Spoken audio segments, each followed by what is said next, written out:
Florida SuperCon, please put your hands together for a man of amazing talents and a fantastic body of work. Please welcome Mr. Nick Frost. Hello, hello. Hello, hello, everyone. Bring me Thanks. Hello. sunshine in your smile. Hello. Hello, everyone. Bring me laughter. Is everyone okay? Oh, these chairs are weird. I don't know where to sit, back or forward. Well, it's just, there's I'll time get for, it. time for I'll comfort. find it. We got 60 minutes. We're good. Okay, sure. Welcome to Florida. Thank you for having me. No, it's a pleasure. It was I all wasn't ours. sure I'd be allowed back. Why? What happened last time? Oh, nothing. Oh. I turned over a speedboat. I crashed a boat. And then I was wrestling a small-ish alligator. And not only did it cover me in urine, it then almost broke my arm with a tail whip. And then Florida is the only state I've ever been in, and I think I've probably done 30 or so, where I've had a 9mm put inside my mouth in a nightclub, which was kind of amazing. I didn't pay for it either. It was just wrong place, wrong time. Well, then we certainly thank you for giving us another chance. No, I didn't say I didn't like it. Cool. What I'd like to do is kind of go into some of your past, if that's cool. And the first question I always ask all my actor guests is, what got you interested in acting and performing? Nothing. Right. I was forced to do it. I didn't have any plan about what I would be, or can I turn it to you a bit more, because it seems odd. It seems impersonal. I didn't have any plan. I was like a 29-year-old man, and I lived abroad for 2 years when I was 18. Then I came back. I fell in love a bunch of times. I was a waiter. Then I grew to hate the general public. So then they put me in the kitchen because they were frightened I'd punch someone. And I worked in kitchens for years, and I loved it, and I learned how to cook. And I was happy being a funny idiot, you know. I did a bunch of terrible jobs, but that's not to say I never enjoyed them. You know, I enjoyed being a waiter as much as I enjoyed being an actor. I was good at it, you know. I was good at dealing with 50 pieces of meat on a hot griddle on a Saturday night, you know. I liked it, you know. But being a 29, 30-year-old man, it got to a point and I kind of thought, well, what, am I going to do this forever? What next, you know? And I'd known Simon Pegg. He had become my best friend. And we'd been best friends for like 5 or 6 years by that point. And he wrote a sitcom with a lady called Jessica Hines, called Spaced. And it was on Channel 4, and it was 14 episodes. And they wrote the show, and he came to me and he said, I'd like you to come and act in this show. I used to do a character in the pub to make Simon and my mates laugh. And he said, I want you to come and do that character. And I just, in typical Nick Frost fashion at that point, I just went, all right. Not thinking that it would ever happen, you know. And then like a month before we shot, a lady called Annie Hardinge contacted me to say, she's a lovely Scottish lady, to say, oh, hello, we'd just like to fit your costume. And then I started to think, oh my God, what have I done? I'm gonna have to be an actor now. And so I tried it out, you know. We did Spaced, and I kind of felt like it was a massive opportunity.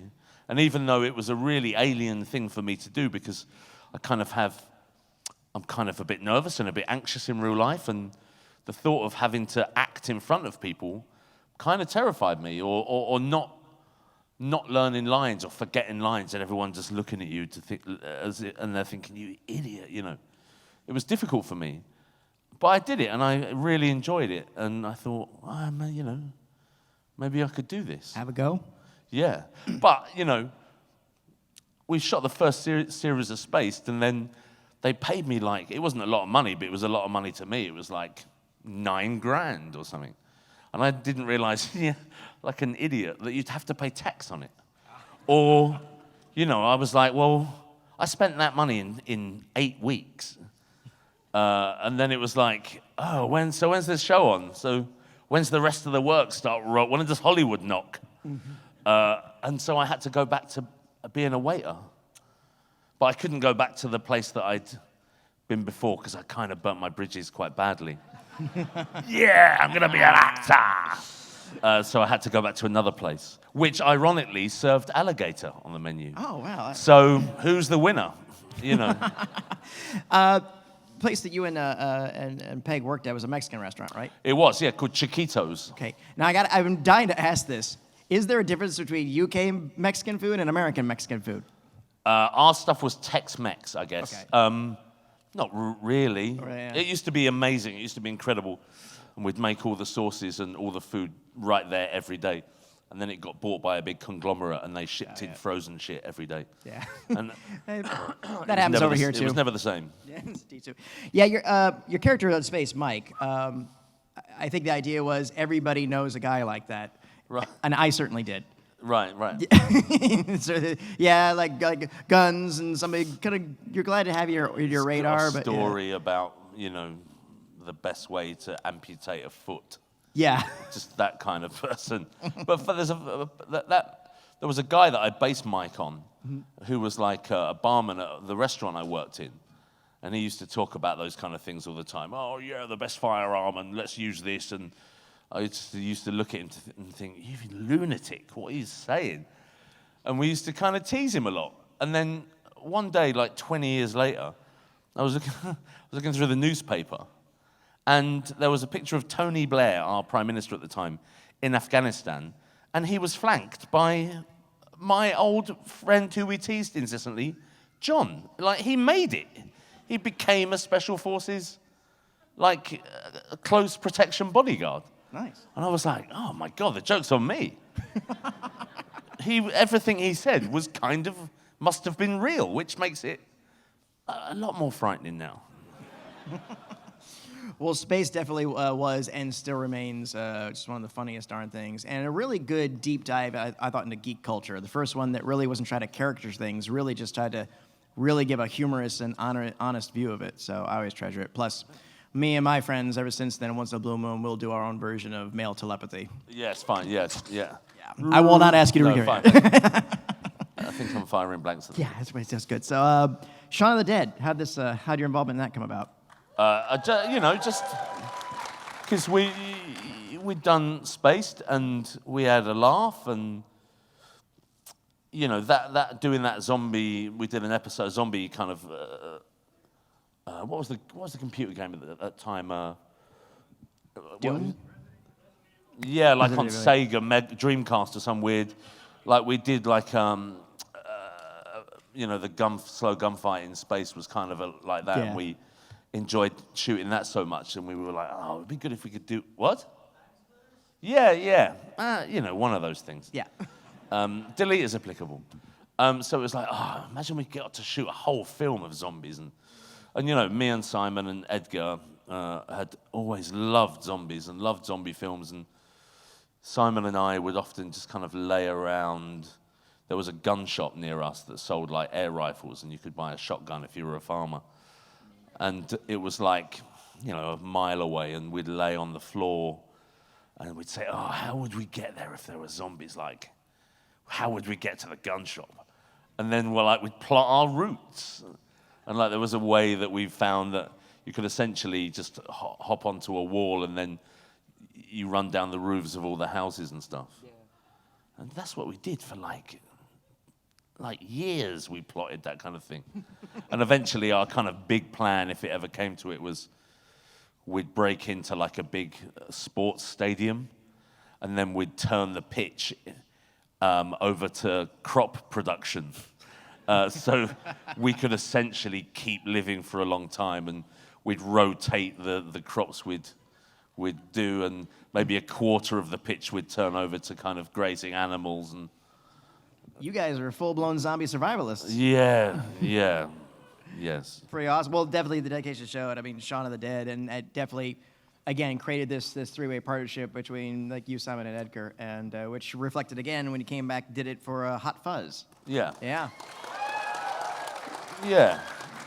Yeah, Shaun of the Dead was odd because it was like, it felt like after doing some TV and then all of a sudden you're doing a film and, you know, the crew were grizzled and old filmmakers and, you know, we were so green and we didn't know what we were doing and then again doing Hot Fuzz, it felt like another step up, you know, in terms of we had a bigger budget and we essentially took over the whole town that Edgar had grown up in and we got to shoot shotguns and it just felt amazing. I mean, a lot of people today have asked me what was your favorite of the trilogy.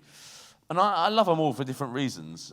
But for me, Hot Fuzz always felt, when I think about it, I think about us as a group, the whole crew. Yeah. We all lived in this small town for the whole summer, and it was hot, and we'd all drink in the pubs after work, and then sometimes there was like we had like a bowling championship against a local team, and you know, my football team, West Ham, got to the FA Cup final, which is like the Super Bowl for English soccer. We lost 4-2, but that doesn't matter. It felt great at the time. You know, everything I think about. Sometimes we did lots of night shoots, and then we'd get home from work at like 6 a.m. and it was really warm. And the place we were staying had a swimming pool. Me and Simon would sit in the swimming pool and we'd drink a bottle of red wine for breakfast. And it just felt amazing. And we laughed, and I got to dress up like a police officer. And if we were doing a wide shot sometimes in the town, obviously people can't see where the cameras are. Old ladies would come up and ask me where places were, which was amazing. And then even like an old lady passed out in front of me once. Oh dear. And I was like, oh, I'm a policeman, so what would that do? What would that look like? And I ended up just talking really loudly at her face. Hello, my darling. Are you okay? You know, it's terrible. And then like looking for ADs to come and assist me that there was an old woman here on the floor. She died. Oh. Hey, we all go sometime, right? Right. Another thing I love about that movie is you guys were definitely like finding your groove, and also what a tremendous cast you guys. Oh my God, it's incredible, Timothy yeah. Dalton, Bill Nye, Edward Woodward. I Yeah. mean, it's just a fantastic group, and it absolutely just showed. It's like, Yeah, they were amazing. You know, we did.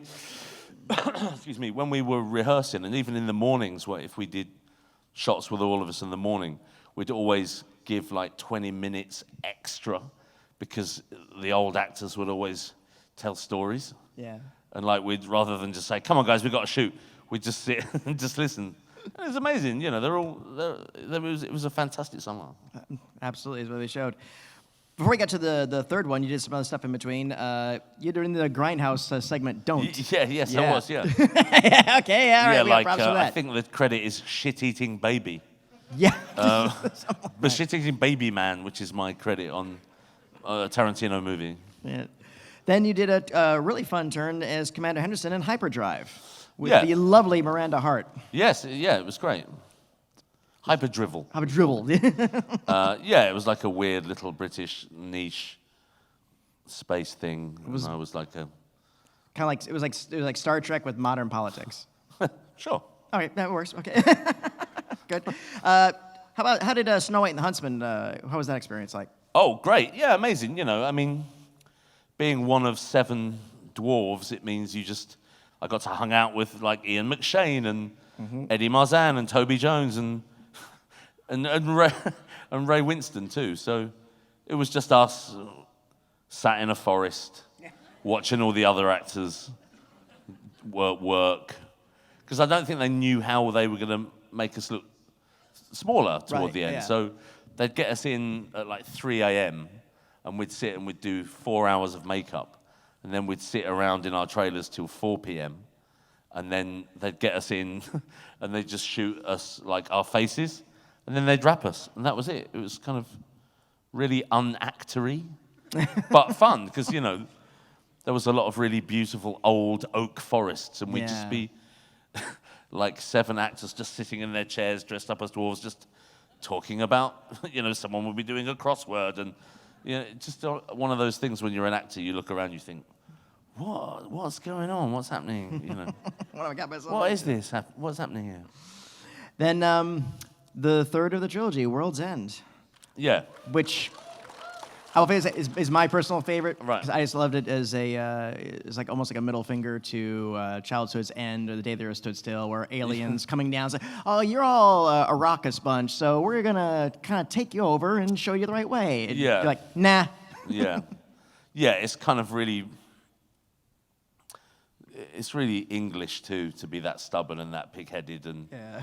just to prove a point, you're going to be difficult just to be awkward, you know.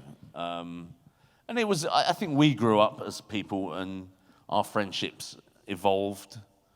And you know, we wanted to show that side of male friendship, you know. And not everyone's friendship really, but And again, yeah, we all know one guy like Simon's character that just never quite got out of his 20s, Yes, even into his yeah. 40s. that's me and Simon, Yeah. weirdly. So it was odd being Andy Knightley because I felt more like Gary King as a person, you know. But yeah, I mean, it's interesting knowing people now being almost 50 and then you look at someone like Simon and I've got a friend called Tony and you think, God, I've known you for 25 years, you know. And that's a long time and it's funny, you think, well, why did that relationship work? Why did that friendship last when others didn't, you know? And I think the answer is because it evolves like a marriage. It will never be what it was the first 2 years, but it will be something else. And hopefully it will be, you know, it will sate you inside your spirit. Let's have a look at a clip. It'd be amazing if there was a clip of my soul up there then, that no one had cued in. Just God intervened. Speaking of soul, and then you did a turn as Father Christmas himself, Santa Yes. Claus on Doctor Yes, Who. yeah, I loved it. Yeah, I love it. You know, I like Doctor Who. Tom Baker was my doctor, and then I kind of thank you. And I didn't watch it for a long time, and then I kind of got back into it again. You know, I love Matt Smith. I thought he was a fantastic doctor. And then you get invited, and you got invited to be like the special guest villain stroke hero on the Christmas episode. I was like, this is incredible. And you went down to Cardiff, and I shot the thing, and it's all that my beard was all white shoe polish. That was the best thing they could find that made it look the whitest of the best. But it meant that it destroyed all my costumes. So when we weren't shooting, I had to walk around like this with like a cloth around here so it wouldn't. And here's the thing you might not know about Doctor Who.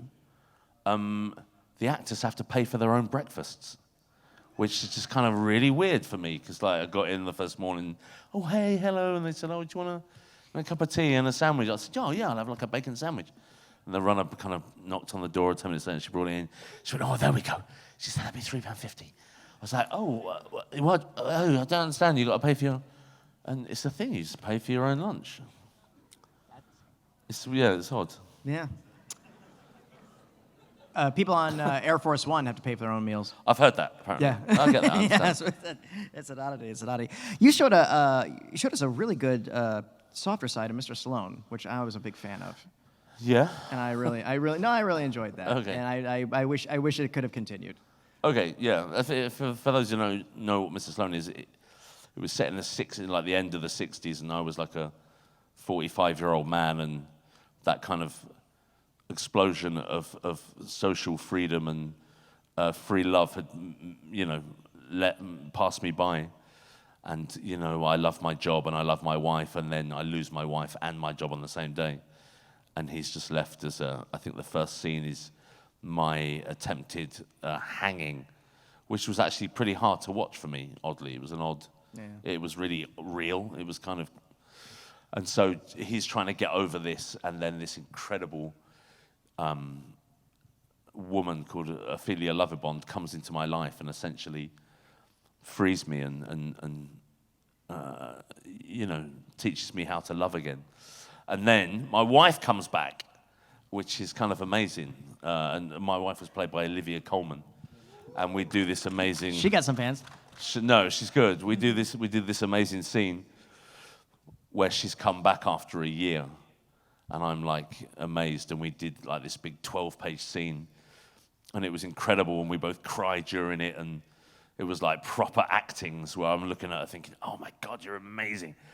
And then the flip is once you go to the wide shot, my character, Mr. Sloan, is dressed as a giant pig. He's got stuck in a costume and he can't get out of it. So the whole scene is I'm dressed as this giant pig. And then when I posted like a picture of it online, I just had essentially 10,000 people say, why haven't you got any clothes on? So I was like, oh, no, it's a pig costume. And you recently joined the WWE Universe in Fighting With My Family. Yes, I did. Which was kind of amazing, you know, I loved it. Playing the patriarch of the wrestling clan. I played Paige's dad, a man called Ricky Knight, who's loving and fearsome. It was fantastic. I got to kind of train to be a wrestler for 2 weeks. And I found they were very gentle people. You know, it's all about health and safety, and there's loads of little things they do just to make sure their opponent is safe and well, which I found really loving. I liked it. I liked shooting it a lot. I liked Stephen Merchant, who directed it, and he's very generous. As a a director, he lets you do what you want, and there were lots of scenes where we kind of improvised tons of stuff, but then didn't use it because we just all laugh all the time, or we laughed over someone else's work, which is kind of a horrendous thing to do, but if it's funny, then it's kind of funny. And we go from gentleness to into the Badlands. Yes. Right. Yes. How's that experience been? Because it's when I first saw it at first, I was like, this looks like it's gonna be awesome, but I don't see it lasting, and I was totally wrong. And much to my delight. Right. I loved it. I loved that show. I loved everything about it. It was tough, and we had 2 units running at the same time. You have a fight unit and a drama unit, and we were in Dublin for 2 years, and we shot 2 seasons of it.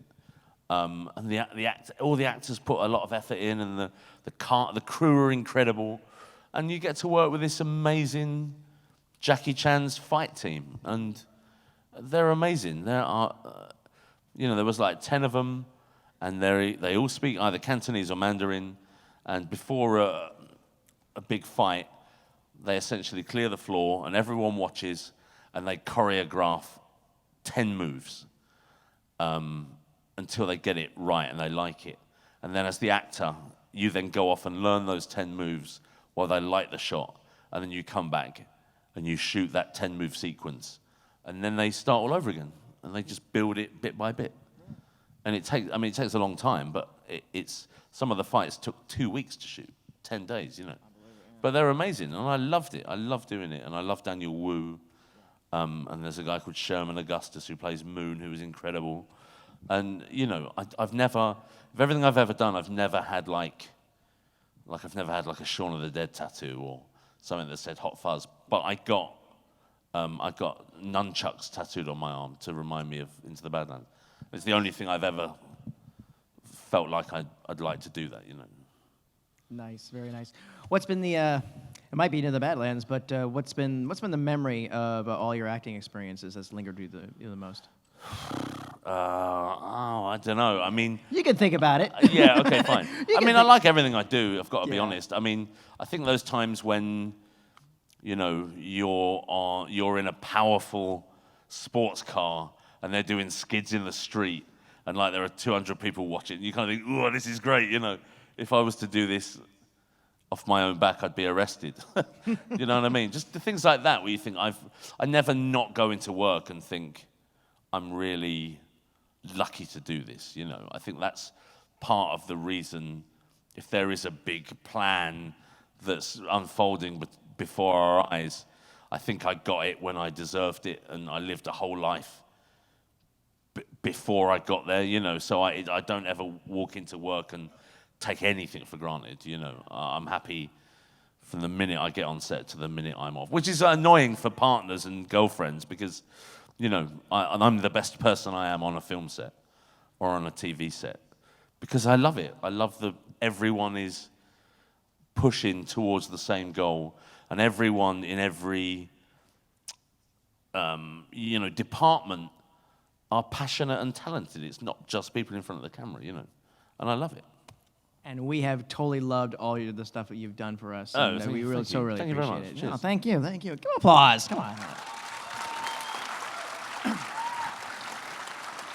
What we're going to do now is I'm going to invite our audience to come on up and cool. ask some questions. I'm going to put a mic right up there. But first, I must read you your rights. Question and answer rights. You have the right to ask one question. If you wish to ask more than one, you have the right to go back to the end of the line and ask another one. Unless, of course, you can provide written permission from everyone in line behind you, signed and notarized in triplicate, that you can ask more than one question. Second right, you have the right to introduce yourself and then proceed immediately to your question without declaring to the guest or the audience how you became a fan, how long you have been a fan, your philosophy about being a fan, and how being in their presence is fantastic. You see what I did there?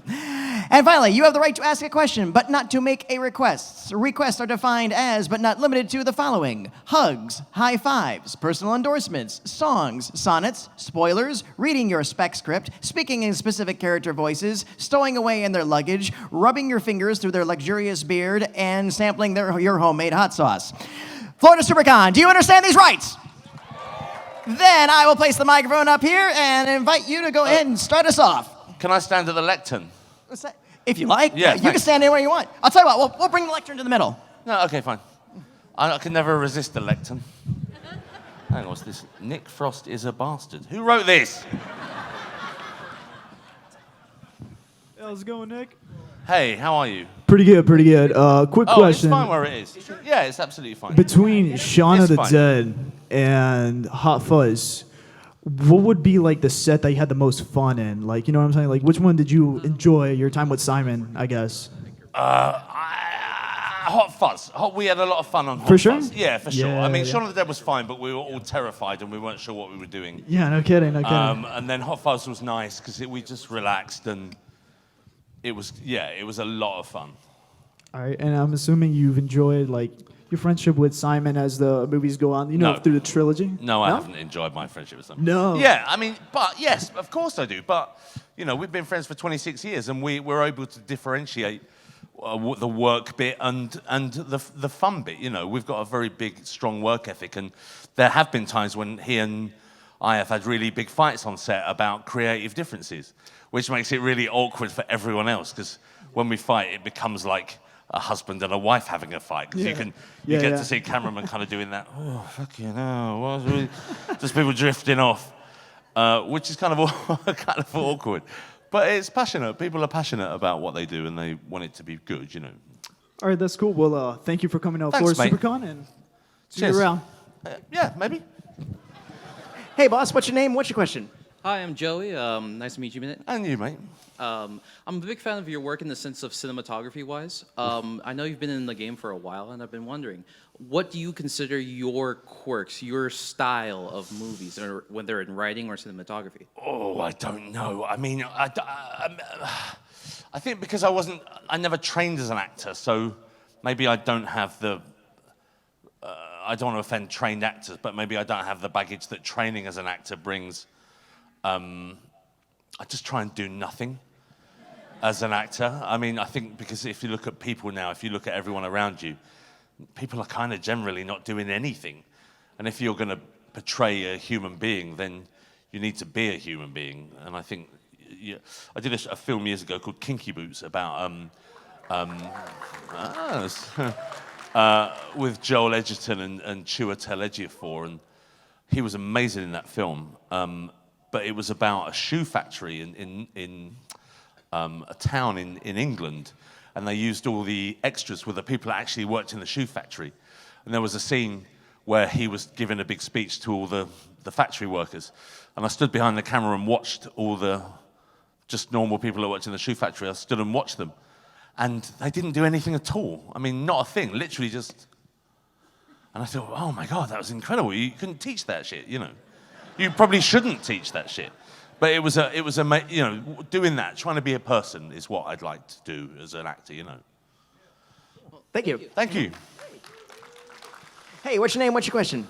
Hi, my name is Hugh. It's a pleasure to see you again. Nick Thank you. Frost. Well, again, when did we meet first? Yesterday. Oh, okay, sorry.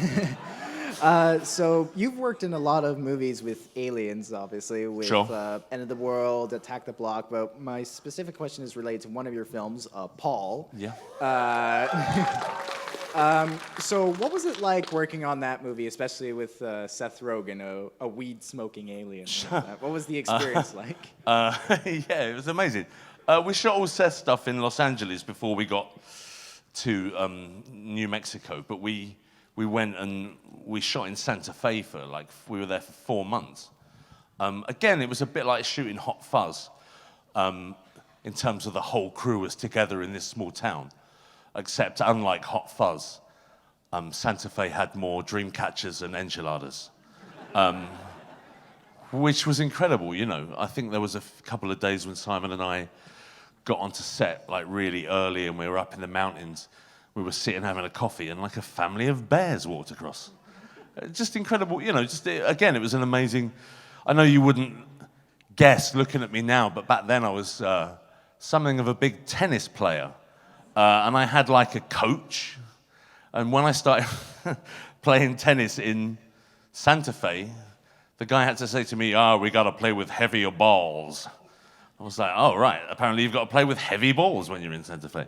Because of the altitude makes the balls ping off if they're not.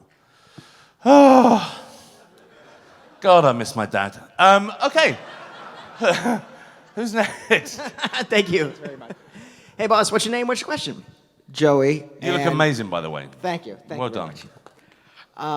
Like him, my favorite of the trilogy is At World's End, and I was wondering if you and Edgar Wright and Simon Pegg are in the future planning to maybe do another comedy together. Yeah, I mean, we'd like to. I mean, I love working with Edgar and Simon, and I think our relationship and our friendship and our work relationships mean that we're happy to go off and do bits, and then we'll get something great and think of an idea, and we'll come back together and we'll have another laugh. You know, I think there'll be then another kind of evolution in what we do in terms of now it's 50-year-old men. You know, maybe we'll come together every 10 years until there's only one of us left. Oh, and it'll be shitty if it's Edgar, because there won't be much to look at on screen. But the whip hands. They'll be slightly slower. Cool, thank you. Thank you, mate. What's your name? What's your question? Hi, my name is Avery. Thank you mate. for coming all the way to Florida. Thank you. One of the things that really stood out to me about World's End, because I kind of have been following them since Shaun of the Dead, was you and Simon Pegg seemed to almost switch personas. You were more the straight man, and he was the more immature slob. Is that Yeah. How did that come out? Is that something that was just a coincidence in the casting audition? Is it something you guys No. all planned? Yeah, absolutely, it's all planned. It was just a way of showing, again, that the characters can evolve and people evolve, and Gary didn't evolve, you know. I think what I would say is both of us have been Gary King in our lives, and both of us, I think, even though I played Ed and I played Danny Butterman and Andy Knightley, Simon could have also been all those people, and I could have been all his characters too. As people, we've been both of our characters, if you know what I mean. That's really interesting. Thank you. Thank Thank you. you. Thank you for asking a question. Come on up. Hey, boss, what's your name? What's your question? Hey, my name's Michael. Hey, Michael. So I was wondering, out of your major big roles as a comedian, have you used your personality as an actor out of acting in your own roles? Have you mixed it in your own personality in your roles? Well, as a human, Yeah. I don't know, a bit. I mean, I guess a bit. Of course, you know, I'm all those characters, really, a little bit, and they're all me in some way or other. But I don't know. I mean, I find life kind of difficult sometimes. I'm anxious a lot, and you'll often find me with noise-cancelling headphones on because the noise of human voices and things being opened and doors being banged kind of takes its toll on me a little bit. Much to the annoyance of my son, who he's often told, stop opening that thing really loudly or banging this thing for our, you know. So I don't know. I mean, I think part of the struggle of being a human and an actor is to get up and to go to work and to be something you're not, in my case, an actor, you know. And then to come back and then try and be a normal husband or a person or a boyfriend or a dad, you know. So that's what my struggle is every day, and that's what I try and do. And I think, being an actor, I'm very lucky because I can use that anxiety and that way I feel to make a character feel more human. Thank you. Cool vibe costume, by the way. Thank you. Hey, what's your name? What's your question?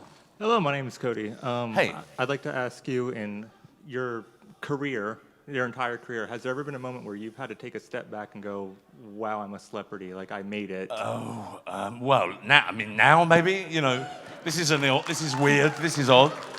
I don't know, I don't like the word celeb. Celebrity feels odd, but I'm not just going to snub it because the word for me is joined potentially with people who don't necessarily work for a living, But that's not to say it. People have come to see me. It's odd, People sometimes, if I get off an aircraft, there are paparazzi there, which is weird. It's odd. It's all weird to me. It's I don't know. It's an odd thing, but it's a nice thing. No one's ever been shot at, or no one's egged me. Don't egg me now, please. It's nice. Sometimes people say, oh, God, how can you be nice to people that badger you in the street and you're having dinner and someone wants something signed? But I don't, yes, sometimes it's a bit tiring, but imagine if people didn't ask you. As an actor with a big ego, you'd fucking kill yourself.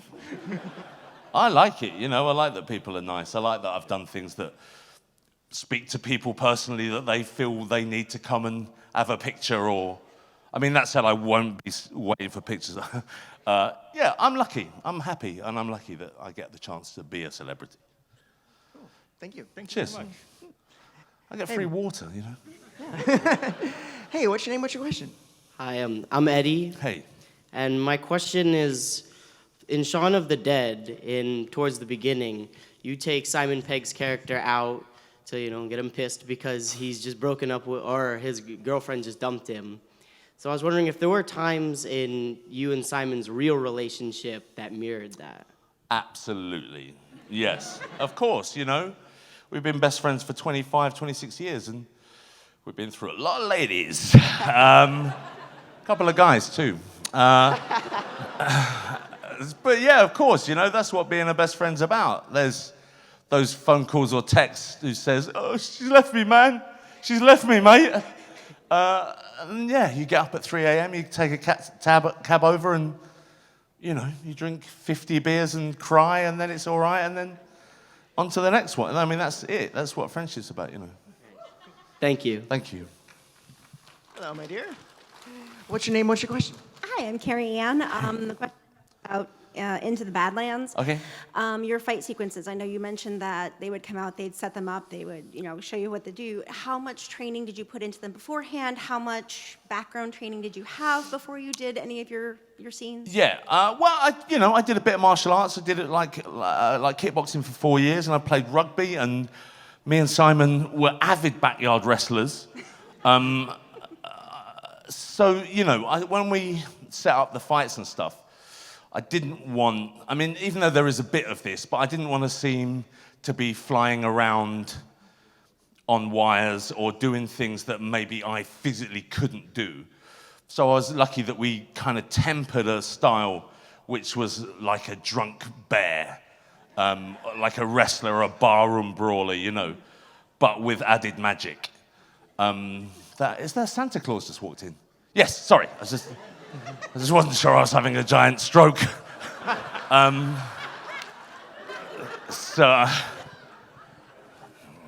So I wanted to do all of it myself as much as I could, because I think that way you can shoot everything in one. You don't have to cut out of it to then see a stuntman doing a wide shot and you don't see his face, and then I pop up into shot. There is some of that. But I think about 90% was me. Thank you. Thank you, man. Hey, banana shirt. What's your name? What's your question?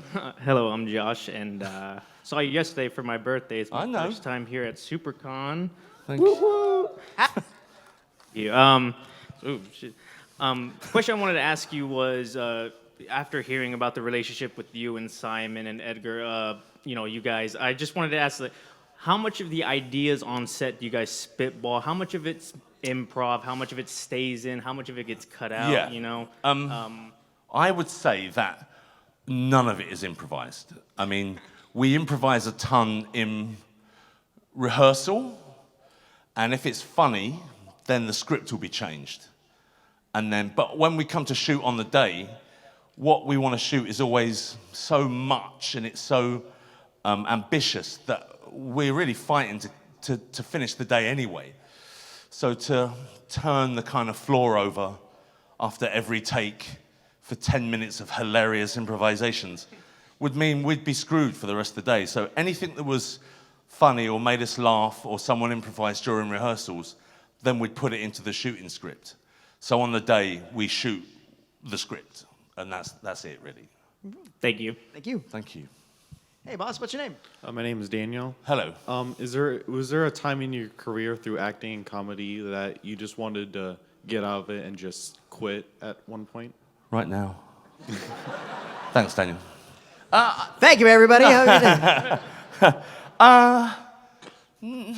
No, I mean, hang on, I'll tell you what. There was, when we did the first or second season of Spaced, there's a scene which was really small on the script. It was like half a page, and for whatever reason, I just didn't see it coming up in the schedule. And then like 20 minutes before, I said to the first AD, hey, Jim, what scene are we doing? He said, we're doing this one now, Nick. And I kind of looked through, and then I thought, oh, shit, I've never learnt this scene before. I've never learnt this scene. And it wasn't big. It was like 3/4 of a page. I mean, I think now, in terms of knowing my business and knowing my brain can do it, I could learn it in 10 minutes, But then that was a big thing for me. And I froze. And what on paper should have taken an hour and a half, it took about 4.5 hours. And we had to come back after lunch. And people were mad. I could see people were mad. Edgar was mad. The first AD was mad. Like a first AD should never get mad at an actor. But I could just see, and everyone just hated me. And we had to come back after lunch. And it's just a thing that, the more I made a mistake, the more I knew I would never get this scene, Even if we shot for 10 hours, I knew we'd never get it. And we broke for lunch, and I sat on my own. No one would sit with me for lunch. And I went to the wardrobe truck, and I made a little bed up of coats, and I laid on it, and I cried. And then we came back after lunch, and they'd done a thing where they'd put some of the scripts, they'd blown it up and just put it around the place, which for an actor's like, oh my God. And we got through it, and it was fine. And then, we had to rejig the day because we dropped things. But that point, I just made right then a promise to myself that I would never, ever be underprepared for anything I ever did again. And so far, touch wood, it's never happened. Okay, thank you. But that means I have to get up at 3 a.m. sometimes to learn scripts. And if that's what it takes, then that's what it takes. Because you never go onto a set and it's very rarely you see a sound man make a mistake or a grip or it just doesn't happen. They just get on with their business. And I don't think actors should be any different to that. Cool. Thanks. Hey, what's your name? What's your question? My name's Kevin, and we haven't done too many of the martial arts movies, but if you got to do a comedic martial arts movie, who's like the top 3 people you would want to do it with? Oh, I don't know. I don't know. All the Hong Kong guys they used to call me the White Sammo Hung, which I was like thrilled at because I used to love Sammo Hung. I don't know. I mean, I'd love a chance to me and Daniel Wu to do another big thing, maybe like a film we've talked about, like a fish out of water detective has to go to Hong Kong and solve some kind of terrible kidnapping. But he's the fish out of water because I've worked in Hong Kong for 20 years. And he gets transferred from like LAPD. And, I know all the, I speak kind of fluent Mandarin and I know all the people to talk to and he's kind of doesn't know what to do. It's like a reverse. So that's kind of an idea we've had. Yeah, cool. Thank you. Thanks, mate. Hello, what's your name? Hi, my name is David, and I was wondering, what was it like working with Philip Seymour Hoffman on the Richard Curtis's The Boat That Rocks Like Pirate Radio? Oh, amazing, amazing. Philip Seymour Hoffman was amazing. He was a lovely man.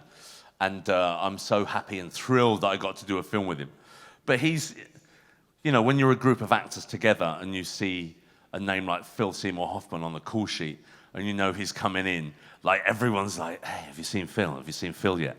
Or you see like an Audi A8 in the parking lot and you think, oh, that's fucking Phil's car. And you're always trying to kind of catch a glimpse of Philip Seymour Hoffman, And then we were on set and Phil just came onto set, and he was just like any other actor, except his script was in like a really beautiful calfskin leather bound folder. I looked at mine, it was just tatty as fuck. And I was like, oh yeah, that guy's won an Oscar, look at that. He was amazing. But yeah, look, I mean, we hung out a lot and we chatted and we didn't chat and I think it's a mark of a thing that if you can just sit and not chat and it not feel weird, we did that a bunch of times. But he was also a laugh and improvised and was brilliant and charming and, generous emotionally and with money. And he was great. I loved it. Thanks, mate. Your name, what's your question?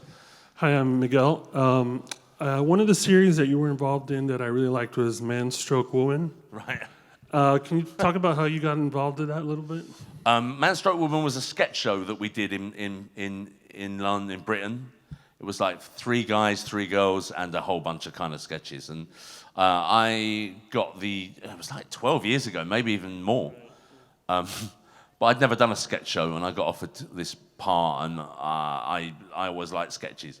They're always a bit hit and miss, and they've got to be funny, otherwise they just die immediately. But the writers were really good, and the other actors were fantastic. And so we got a chance just to do stupid sketches. And some of them are still good. There was like a character I did called Uncle Jack, who was like a 45-year-old alcoholic with alcohol and drug problems. But he was looked after by like his 10-year-old nephew. But Jack always thought the nephew was like 20. And it was so clearly he was like a really young boy. But like the two, like me making the child drive me home from the pub, which was always funny to watch. I liked it. I liked it a lot. Cool. Let's have a look at a clip. We'll have him next time. Yes. Hey, what's your name? Name's Lance. Hello. I was a big fan of yours throughout the trilogy. I thought you were hilarious. Thank you. So once I saw you into the Badlands, I was really surprised that you went from comedy to a martial arts scene, but you actually became like my favorite character. Right. I just wanted to know, how did you get involved with that entire show?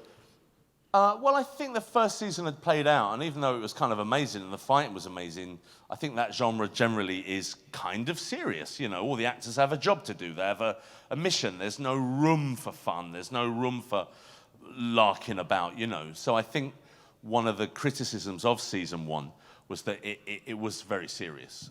And so Alan Miles, who were the showrunners and the creators, kind of had a little list of people potentially they'd want to come in and sprinkle some funny. And I was on it, and they asked me, and we had a conversation, and they were so... They said, you can do whatever you want. You can rewrite stuff, and it is... They kind of did a thing where they made it very difficult for me to say no. And in terms of it being, a martial arts thing, I don't think there's any part of society or our world which people don't laugh in, even bloody funerals or cops, nurses, for Christ's sake. There is laughter everywhere. So I think they just wanted to try and reflect their humanity and their society with a bit of comedy. And I think what it did was it made all the other characters look more human, because they were more complete. Yeah. I definitely think you were like the lively one in a show that just made everyone come together. Yeah. Oh, well, yeah. I mean, I really thank Alan Miles. I love doing it. Cool. Thank you. Thanks, Lance. Hey. I always think the name Lance sounds a bit like a humble brag. Oh. Hey, Joe. All right. You're right. Yeah, no, the mic's off. All Good right. to see Father Christmas. So, if Edgar Wright had been able to actually do Ant-Man, what role would you have got? Hank Pym or Lewis? I don't think he would have cast me. Not at all. No. Edgar likes working with big, proper Hollywood actors. And you know what? I'm fine with that. Just So- a cameo or something? I don't know. Listen, you're talking about something that never happened. All right, Hank Pym. There we Yes. Okay, all right. Thank you. You're welcome. Hey, what's your name? What's your question? Hi, my name's Marco. Might ruin everything, but what do you wish people would ask you more often about?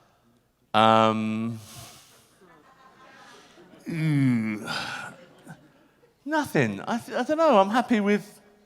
What would you like to ask me more of? What? What's your favorite? What? What's your favorite book? Book? Oh my God! What a great. Probably. Is a menu classed as a book? I don't know. I mean, book. Okay, here we go. Joking aside, my favourite book is Day of the Triffids by John Wyndham. It's an incredible story. I have a lot of the kind of fiction I read happens when all the humans tend to leave the planet and people are just left on their own. I think that says something about me as a person. I got really lucky a few years ago, and I got like a little financial bump on a thing I did. And I'd never done this before, but I thought I'd treat myself and I'd buy a first edition of Day of the Triffids, 1953. Just a beautiful book, and it was a lot of, I mean, not tons, but enough that you hold a book and you think, Jesus Christ, what am I going to do with this thing?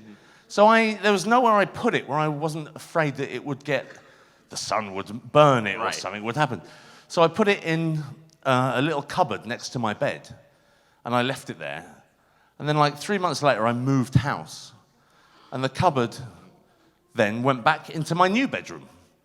And so, I went to bed, and I woke up the next morning, and I swung out of bed, and I sat on the side of the bed.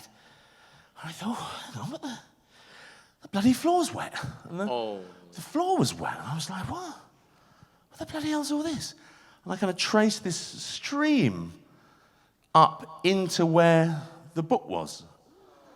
And I was really nervous as I opened the drawer.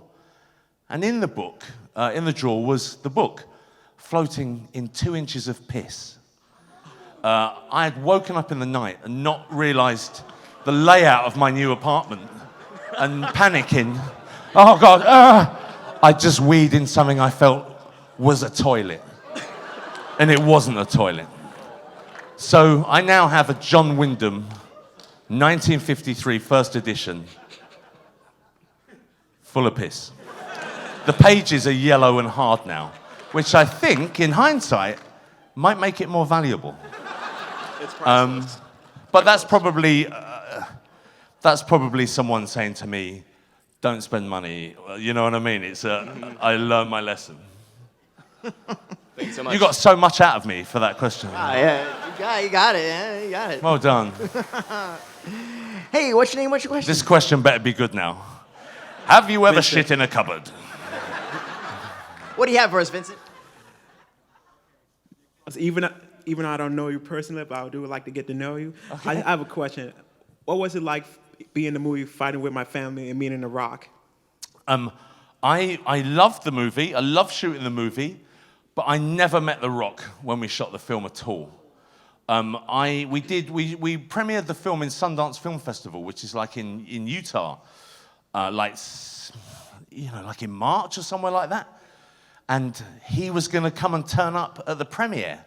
And that was the first time I ever met him. And I was a fan of him as a wrestler for years before he became an actor and then became a fan of him as a person, So I was really nervous. I didn't know didn't know what to say to him, And he turned up and he was lovely. And what strikes me about The Rock is he looks incredible wearing clothes. I looked at him and he had like a crew neck sweater on, really Italian cashmere, beautiful trousers and just incredible shoes. And I looked at him, I thought, you bastard. You know, he just looked amazing. He looked incredible wearing clothes. And I looked like, you know, a bag. And I kind of practiced like 3 or 4 different versions of what I do, and upon meeting him and how he reacted to me. But in the end, it was just like, hey, right, nice to meet you. I sounded like Chris Martin from Coldplay. I was like, oh, thank you very much. And that was it. So I'm a fan of his, you know. I don't take that for granted either. It was cool. Thank you so much for that. Thanks, mate. Hey, what's your name? What's your question?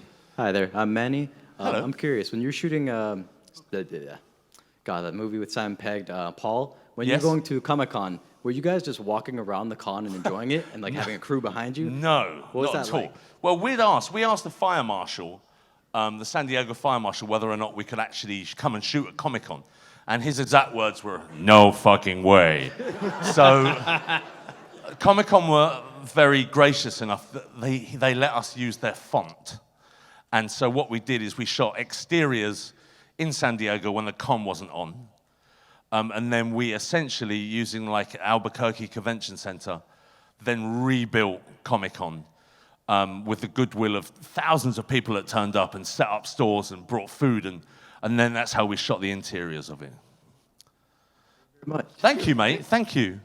So, Nick, my name is Patty, and I want to know what social media outlets I could follow you on, and do you have any upcoming projects? I don't give a shit about social.